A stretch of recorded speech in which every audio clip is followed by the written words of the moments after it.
One of the really cool things that the new Percy Jackson series is doing is it's giving a whole new take on the myths and legends that we already know, but not in a way that changes their original story, more it brings their story to a new light. Because the myths of Greek gods and heroes were originally told over 2,500 years ago, and back then it was less common to transcribe stories and more common to orally pass them down, which is why a lot of the stories were told in the form of poems so they'd be easier to remember.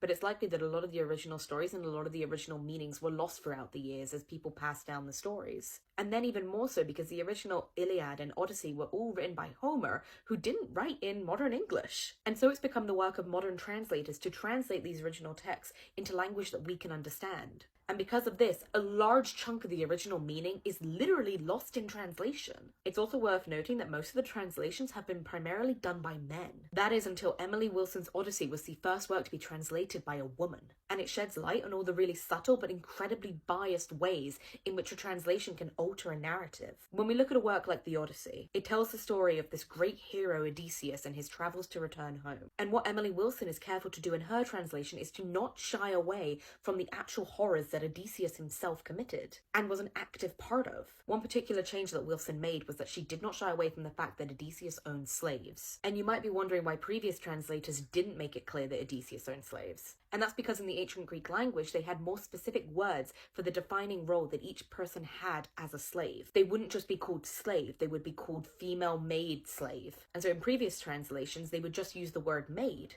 But as Wilson says in her commentary, this implies a sense of freedom, which these women did not have. Another example is that previous translations have also tried to impose modern societal expectations upon these characters. Like with the character of Penelope, who is Odysseus' wife. There's a moment in the poem where she's opening a door and her hand is described as being thick. And I believe that the literal translation from the ancient Greek word is thick. But contextually, this sounds weird to our ears to describe a hand as being thick, especially when it's a hand of a woman. So many previous male translators have translated this into being a steady hand, whereas Wilson describes it as a muscular, strong hand. And it's little ways like this that language can have such a bias in how we tell the stories. And I think it's easy to forget that when you're reading a translation of an original work, it's a translator who can control the narrative just as much as the original writer. And so if you're looking for more retellings of Greek myths told not just through the dominant male voice, then I highly recommend Emily Wilson's translations, as well as the works of Madeline Miller. Specifically the book Circe, which retells the story of a woman who has been framed as a monster for all these centuries. And it gives her a new voice and lets her take control of the narrative.